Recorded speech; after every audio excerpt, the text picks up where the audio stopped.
This is the Detroit Sports Podcast Network. Welcome in, everybody, to the Monday Mashup. I am the Doc, John Macaroon. Now, I'm sure you're wondering, wait a minute, you're not Shea, you're not Tanner. I am filling in for Shea Norling this week, and it was really interesting. Over the weekend, Shea messaged me, and he said, look, I'm thinking about taking Monday off. I'm thinking that, you know what, I'm really busy on Sunday. I have things to do. And so I reach out and I go, okay, what are you doing? He's like, hey, I got to get some engagement pictures, so I'm not going to be able to watch all the big games in the slate of football. And I said, whoa, wait a minute. Can this be show fodder? Can I talk about the fact that you're missing out on a day of Sunday football? Not to go to work, make money, not to hang with family, no, but to stand outside in the cold and pose for engagement photos. And I just said to myself, oh, giant bitch. It brought back memories of taking engagement photos at Stony Creek with my wife. And I said to Shea, wait a minute, I got to talk about this because of the fact that this whole wedding situation that guys and families got to pay for is really, really something in terms of what they get you for, in terms of flowers, in terms of the entertainment, the DJ, the price per plate. So the cost of a wedding can get really up there. And so some people obviously are looking at making it cost effective. But one of the areas that you can save on is the photographer. I mean, you don't have to do all these packages that these photographers want you to do in terms of engagement photos, day of wedding photos, after photos, so videos, HD quality memories. Look, it's been 8 years since I've been married, and I've only looked at the wedding video maybe 20 times, and that was basically 16 of them were right after the wedding. So it's something that is a huge cost and can run into the thousands of dollars. But Shea, come on, man. Engagement photos on a Sunday in the fall? I mean, come on. I mean, I wonder, when you look at some people, they really get elaborate about it. They go to these places like the DIA, downtown, really scenic. But guys, come on. Something's got to be said for, you know what, doing it on a Thursday, like right in the middle of the week. What's wrong with like a Tuesday or a Thursday where, you know what, you take a day off of work, you go downtown, not a lot of hustle and bustle. On a Sunday, you can only imagine where you could go if you do it in a church or a field or somewhere, and especially in the fall. I know that the plan would be to take photos that are really lovely and scenic with the leaves changing color and things like that, but it's so unpredictable, especially in late September, in terms of the weather. How can you go out there and determine, you know what, if it's a bad day, do you cancel and do it again? I mean, Shea, you had to do a better job of planning this out. A Sunday, you were willing to miss quality football, great offensive performances, the drama of Sunday Night Football.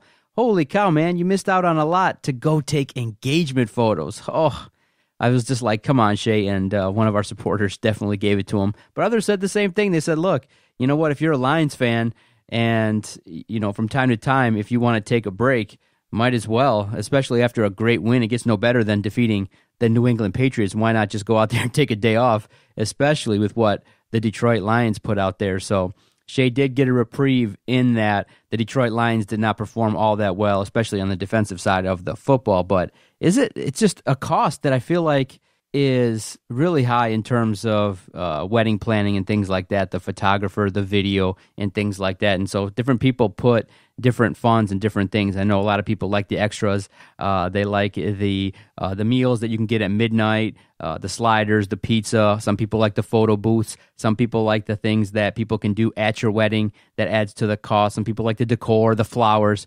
But man, the cost of weddings, if I could just say, looking back 10 years ago, if I could have some of the money back, that would be great.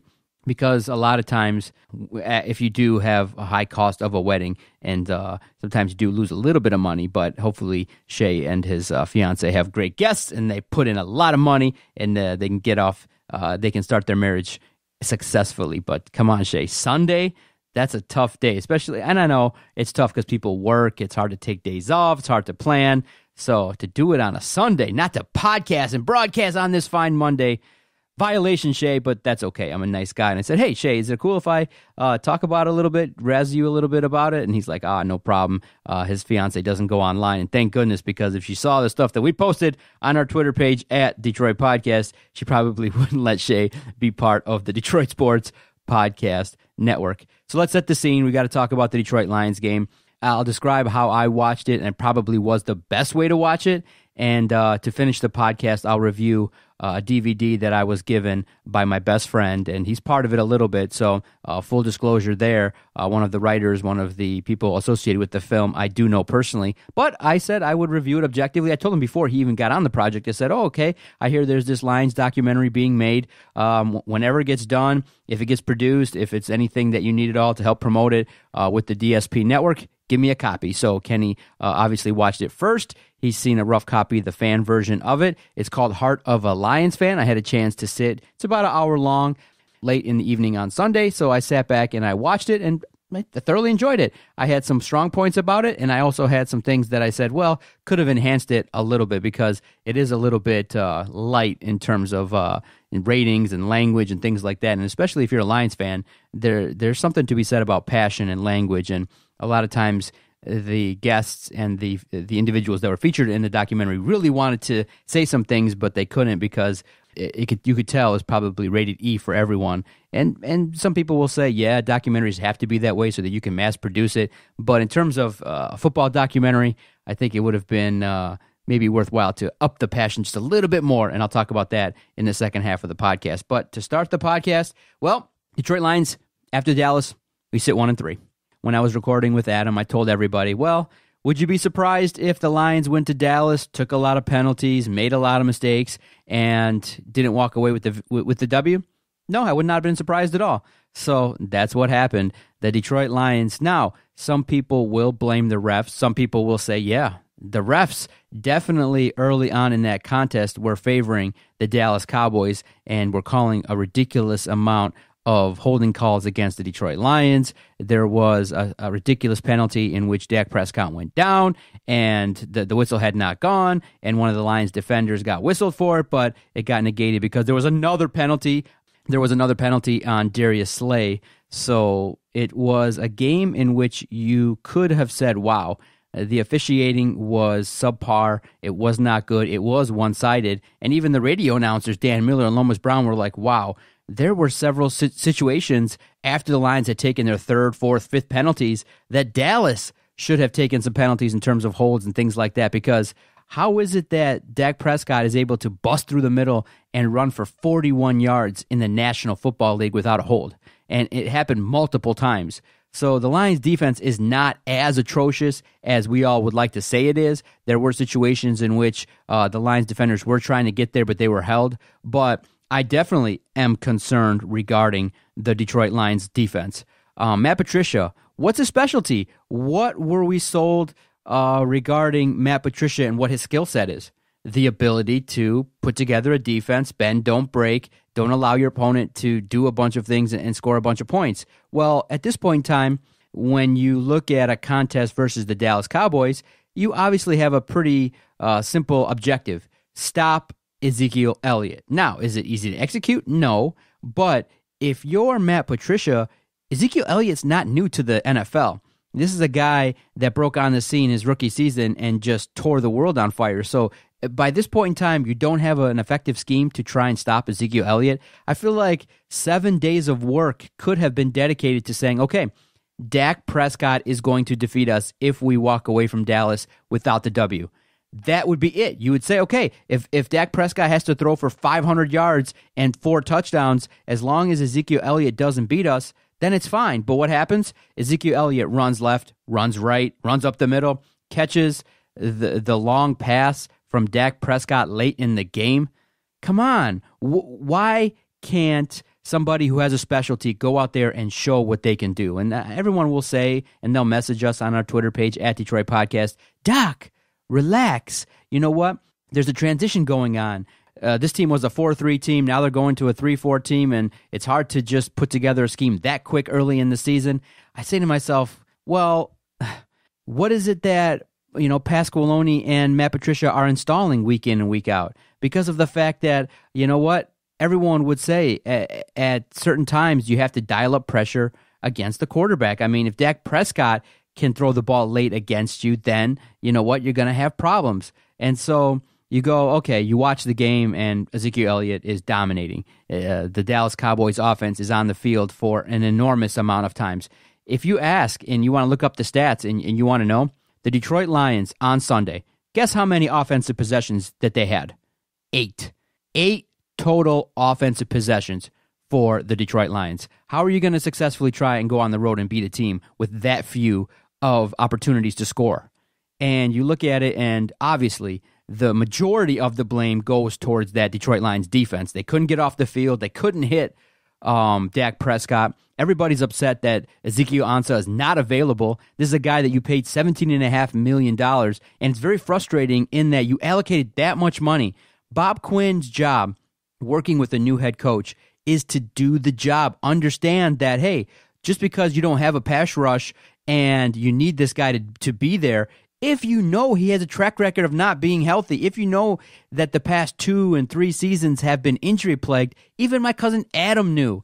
Adam Strozinski, WDFN radio host, he knows. He said, look, why are you allocating that much money to a guy that's not likely going to be productive? You're not going to get anywhere near the value for Ezekiel Ansah. And guess what? He's not there. TJ Lang, a guy, unfortunately, that has been a bust.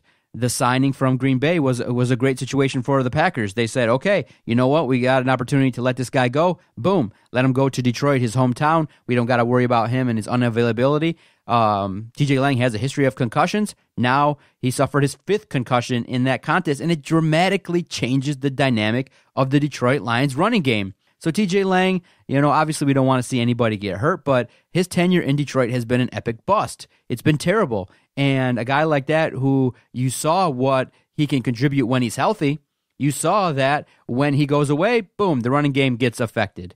And so you look at it and you go, again, a situation in which a week after the Detroit Lions had their greatest victory, they go out on the road and they don't get the W. And it's disappointing because they're 1-3.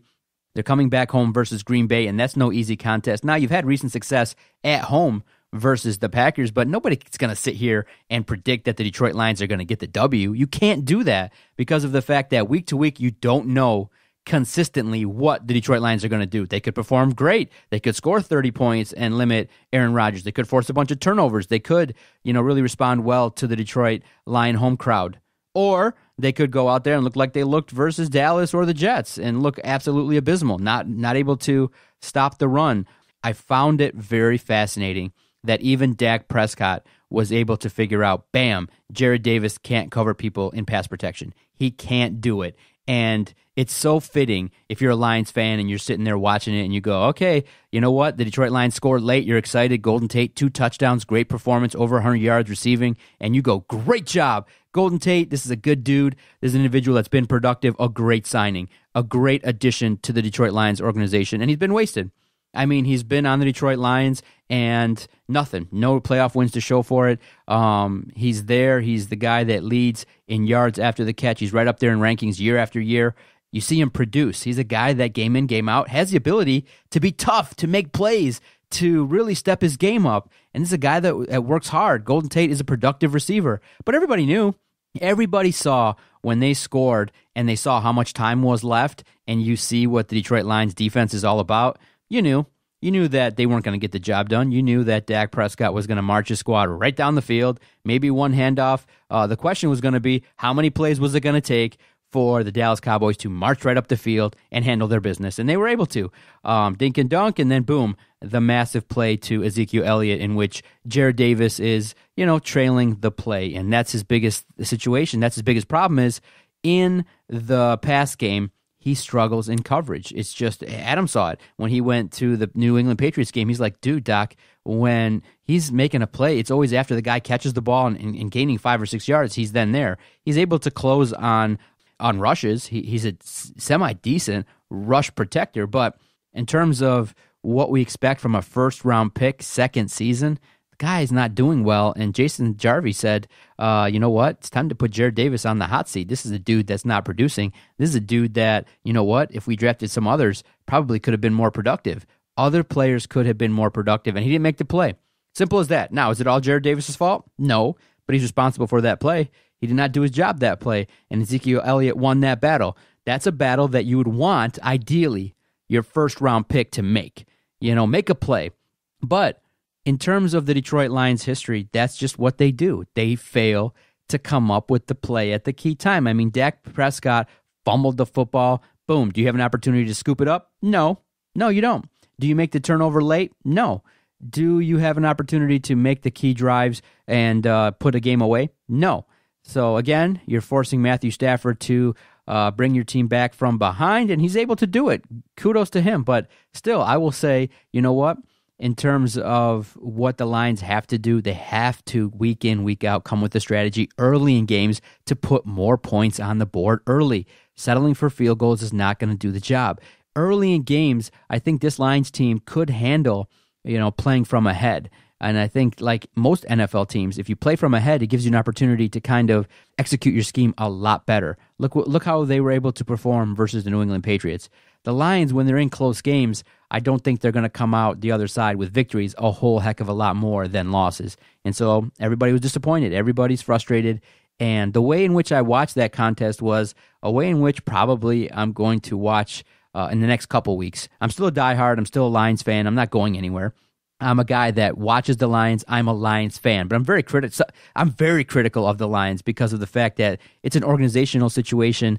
They go out and they don't get guys with enough experience to handle their business. They've done everything. I mean, they went out and got Bob Quinn from New England. They got a coach from New England, but all with lack of experience. And at this point in time, for the amount of work it's going to take to put together a Lions organization that can consistently win, you probably have to go out there and get guys that have won rings.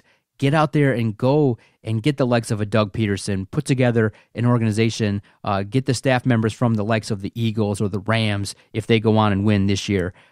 Great, you went out and got Bob Quinn from the Patriots, but he had never done it before. He had never been a general manager, and everybody, by and large, really gives the credit to Bill Belichick in terms of putting that organization together, the schemes, the coaches, and things like that. The combination of Bill Belichick and Tom Brady is a large reason for that success. Bob Quinn never did it anywhere. He's just another member of that tree. Others have gone on, similarly, have gone on to Atlanta, Kansas City, and they've gone to run teams, but they haven't had the level of success as New England. And why is that? Because you're not Bill Belichick. You're not going to get a bunch of players to buy in that quickly to systems. So the way in which I watched it, passively. Meaning, I didn't watch every single play, every single down with my eyes focused. I was on a computer. I was looking at other things, but I had it on in the background. I went for a little drive. I heard a little bit on the radio. I watched the first half from home, and I was just doing other things, checking email, doing stuff, and it was actually a lot better because you could go and look and go, okay, a couple 3-and-outs early to start. Things got into it, and the way the action took place. So I think that was so much better in that I was able to watch very passively. But then when I got in the car and started listening to the radio, you started hearing Dan and Lomas talking about all the blown calls, and in the second half, the one-sided nature of the refs, and you go, come on. And you just look at it and you go, you know what? And then you just kept hearing the highlights. Ezekiel Elliott left, Ezekiel Elliott right, and he was just eating up the Detroit Lions. And I just kept saying to myself, what are they preparing for all week? What are the Detroit Lions doing all week long? I mean, you're supposed to be able to watch film, go out there and say, you know what? There's this one guy that the Dallas Cowboys feature. If we go and stop him, there's a strong chance Dak Prescott can't beat us. There's a strong chance that he's not going to lead you back from, a big deficit if we go out there and get a lead. Where was that sense of urgency? Where was that ability to go out there and instill your will? And it's just not there. It's just not there. The talent, you look at it and you go, all right, does the Detroit Lions offense have the ability to go and drop 30, 35 points? I mean, you look across the league and the top offense is Kansas City, the Rams, the Eagles. They're out there throwing the ball deep, lighting it up. Mitch Trubisky had 6 touchdowns. There are people that are having massive performances, and everybody here is ranting and raving about how great Stafford was and his performance with 2 touchdowns. Great, that's fine. But in the end, the Lions team as a whole just doesn't do enough. You can do more. You can ask for more. You can ask for more points to be scored in a game. You can ask for scoring more than 24 points per game. That's enough most weeks, but not when you know your defense can't get off the field and can't, protect against the run. The Lions' biggest weakness is their run defense. It is atrocious, last in the league. They went into the game versus the Cowboys first in the league in pass defense. So look at that dichotomy. You can't find any level of performance, any level of ability to stop an opponent's running game. great. And now you go forward, and everybody knows how to defeat the Detroit Lions. It's all on film. Ezekiel Elliott has a talent to go out there and single-handedly help the Dallas Cowboys handle their business. And so definitely the defense has a lot of explaining to do. Matt Patricia has a lot of explaining to do in terms of his team's lack of ability to execute on the defensive side of the football. That's your specialty. You had a week to prepare. What did you tell these guys? What did you do to help your team execute against Ezekiel Elliott? What did you do? Nothing effective. And so, again, you walk away from Dallas and everybody's unhappy, 1-3, and now you're coming home one game until the bye week, and hopefully you get the W, 2-3, and then you have an opportunity to play Miami. But they're no dud either. They're a good team. They can play well. So there's no easy victory in the NFL, and it just, the way I reacted after the game was like, well, it's another loss. I kind of could predict it. It's the same shit, different season, and it's the same stuff again. Mistakes. I mean, how do you line up offside? It's like it's a situation in which a pro, you would expect a guy like that, a guy like Eli Harold, to figure out that you're not supposed to line up like that. And everybody saw it after the fact. They're like, oh my God. So people were joking around saying that dude could have been the tight end based upon the way that he lined up. You can't do that. Taylor Decker can't take penalties like that. You have situations when penalties arise at the worst possible moments for the Detroit Lions, and it always happens. And it's situations in which it keeps drives going. It allows the opportunity for the opponent to extend leads or put points on the board, and it's just frustrating. More of the same. And you would have hoped that a guy like Matt Patricia could have, at least early on in his first 4 games, in this quarter of the season, as they say, because the organizations love to talk about, oh, it's still the first quarter. So in your first quarter, you're a 1-3. Joy. And so mistakes continue to haunt the Detroit Lions. Now you look at one side of the ball that you thought could be better, the offense. Obviously, they're not all to blame. Stafford did okay, did enough to win. You can't point too much of the blame on Matthew Stafford, but there were still throws that you look at and you go, Kenny Galladay had to make him look good by, bringing the ball down to, getting 2 feet in because the Stafford throws are a little bit errant, a little bit high. But that's because he's under pressure. After TJ Lang went down, boom, he was under pressure. The running game stopped. In terms of looking at the offense, a lot of people messaged us when I put out a question on our Twitter page at Detroit Podcast. I put out a question and I said, JBC, is it time to fire him? Yes or no? A lot of people weighed in and they said it's time. They're seeing a run, pass offense that's really predictable. And they go, okay, fine. You establish success. Earlier in the season, you had success with Kenny Galladay in the first half. I think it was the Jets game, and you didn't go back to him. Why? You have success with Kerryon Johnson. Dude's averaging over 5 yards a carry. Let that sink in. He's averaging over 5 yards a carry. You still want to try and execute this whole running back by committee bullshit. All right. So you go and do that. And you go, okay, you look at, did Kerryon Johnson get 15 carries, 90 yards? No. After a successful first drive, got over 30 yards, I believe, in that first drive. You go, oh, he only had 9 carries the rest of the way. 9 carries the rest of the way. Now, you got some people that will say, oh, well, the Dallas defense didn't allow that to happen. They dictated that Stafford should pass. But you have to, if you're going to dedicate yourself to sticking to the run, use a guy that can get yards. And, of course, what comes out? What are the excuses? What are people saying? Well, what are the reasons why Kerryon Johnson's not running the football? What are people saying? Oh, they're like, you know what? Kerryon Johnson has a history of injuries, and if he's used as a workhorse, they're going to limit him. Then there's a strong chance that his, legs could fall off, or he has an ability to get hurt more. And I'm like, wow, that's the reason. That's the legitimate reason why you don't want to run Kerryon Johnson, a guy that's productive. Everybody saw it. Everybody across the internet saw it. Kerryon Johnson cannot touch the ball 9 times. Now, he doesn't have to touch the ball 35 times. He's not going to be Ezekiel Elliott. Fine. He's not there yet. But you know what you could do?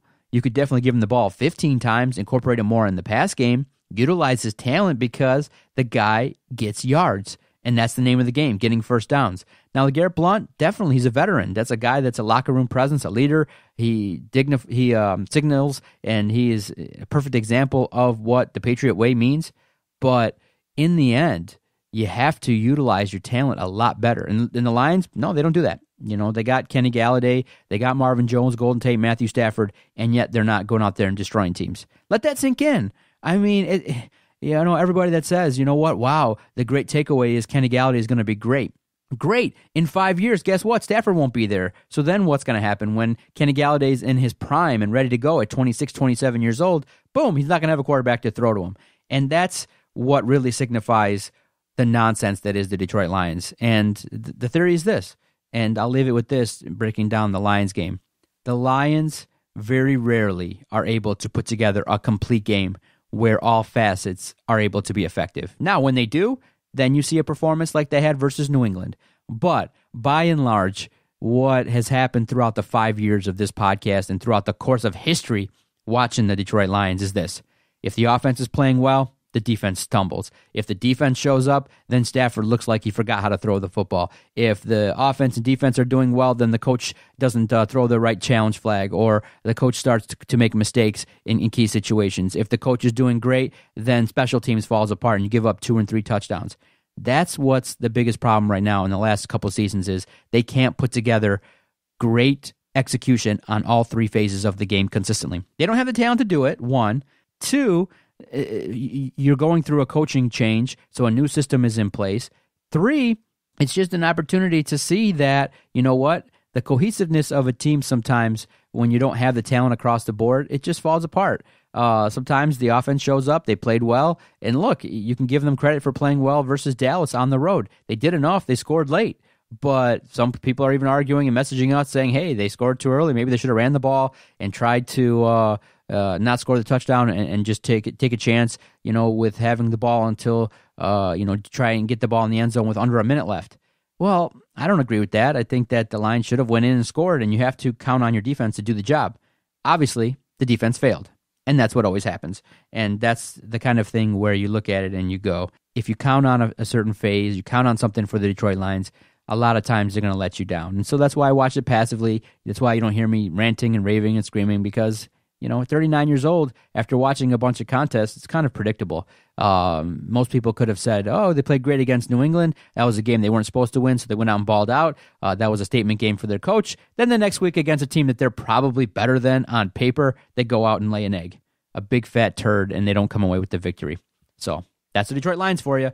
And going forward, I do think they have a decent chance to play well versus Green Bay, and I'll even probably say they'll get the victory. But going forward, again, I think if you want to be objective, just count on 7-9, 8-8, no playoffs, and let's just look at the draft and start really looking at how to improve. Let's look at the critical questions about Jarrad Davis. Let's look at the critical questions about JBC, what to do with guys like TJ Lang and Ziggy Ansah. Those things are going to be very important, especially the question about whether or not to bring back Golden Tate. Huge questions going forward, but I do think Golden is making a great case to come back.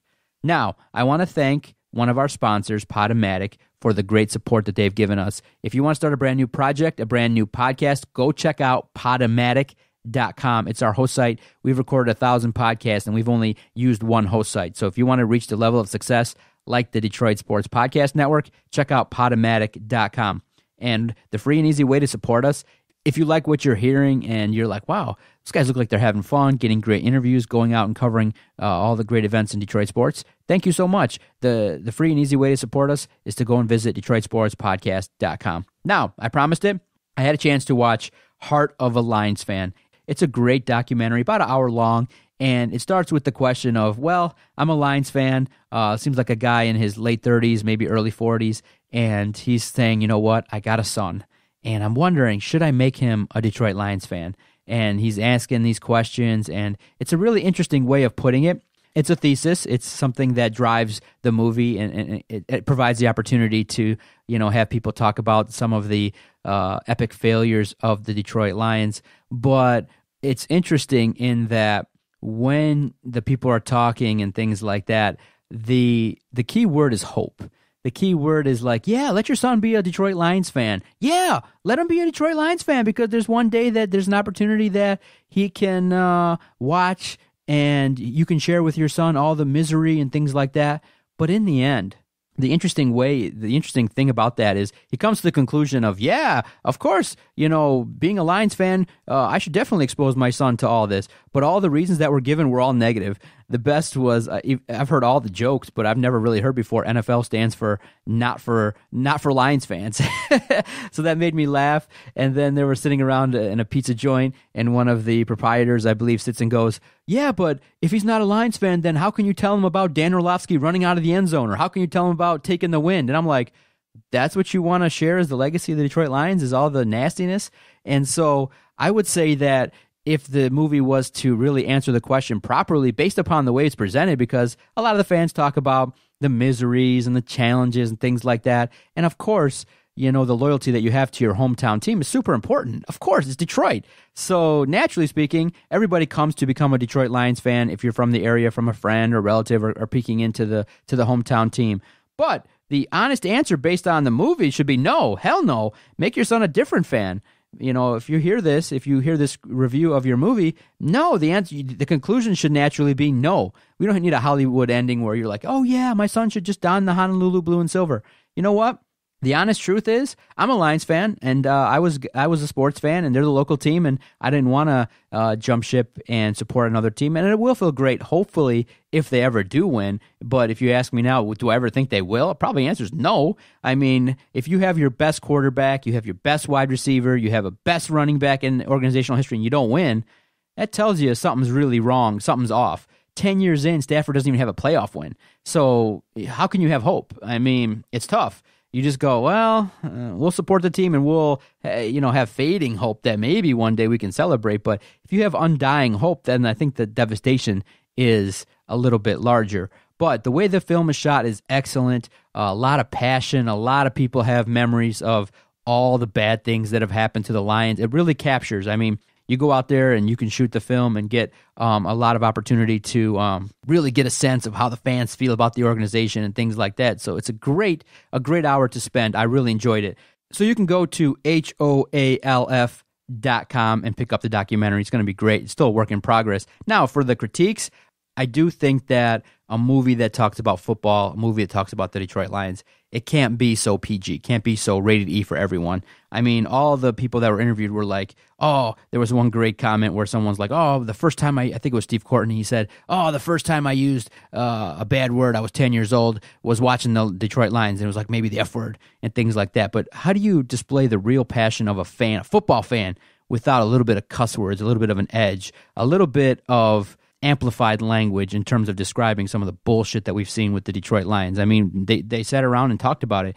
Since when do fucking referees pick up a flag? Exactly right. You need passion. Since when do you get to overtime, you fight hard for 60 minutes, you get to overtime, and the stupid fucking coach decides to take the wind? Come on now. This is football. It's not yeah, and it's, definitely devastating, and it kind of sets the dramatic scene. But I would say that I would go in the other direction and up the sports radio fan kind of person that talks about the fans, that talks about the organization in terms that are a little bit more colorful, so to speak. So I feel like the movie could have had that, and it would have amplified the tension, amplified the level of passion in the movie. It just seems, the way it comes across in terms of a theme is like, the Lions are this organization that struggles and they have a hard time, and it sets the scene in terms of dramatic. But I would say the passion could be definitely elevated to a much heightened level with a little bit more of the fanatic in terms of talking about the Detroit Lions. But, that's just a personal preference. I can understand why you don't do it. You don't want to be going to the Detroit Lions and sitting there and having a meeting with them, and they're all like, you're hearing all, Doc and Jock or anybody here at the podcast ripping them and, using the F word and things like that, which is funny hearing that the Lions are interested in this movie and they really like it, because of the fact that, people are like, yeah, the Detroit Lions, there's no hope. I mean, there's no chance. I mean, it's an interesting look at the Detroit Lions, and they're just, the organization in and of itself is something for the storybooks, and there should be more. There should be more talk about why an organization has gone that long with no success and they have that strong of a fan base. But for me, the way I look at it is, I've been through it all. I've seen a lot of ups and downs in the 39 years watching them. I've been a fan since I was like maybe 7 or 8 years old. So you hear all the stories, obviously the ones in the 60s, 70s, and 80s, you don't relate to that personally, but starting in the 90s, every other year was a good year. And then you had the situation with Ettinger and bringing in Matt Millen, and that whole era was a debacle. And now when you have, Martin Mayhew and Bob Quinn, it's just more of the same. And I just feel like in terms of if you ask objectively, if you just ask people, will the Lions in the next 15 years win a title?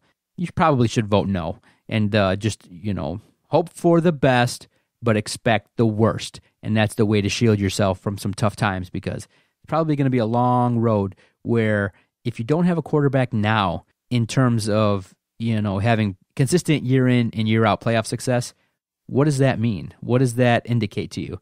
Do you think you're just going to go out there and pick another number one quarterback and he's just going to take off? We haven't been lucky enough to have a Patrick Mahomes. We haven't been lucky enough to get a Jared Goff and then develop a marriage with a great offensive wizard like a Sean McVay. Sean McVay, go check out his resume. He's got a photogenic memory. Remembers every play he's ever coached and called. Imagine if Sean McVay was coaching Matt Stafford. What would happen? But I don't want to harp on it too much. It is a great documentary, but it could be definitely enhanced with a little bit more of an infusion of the passionate, wild-ass fans. So thanks again for everybody that supported this project. I appreciate it. Go visit DetroitSportsPodcast.com. You've listened to the Monday Mashup. Giant bitch.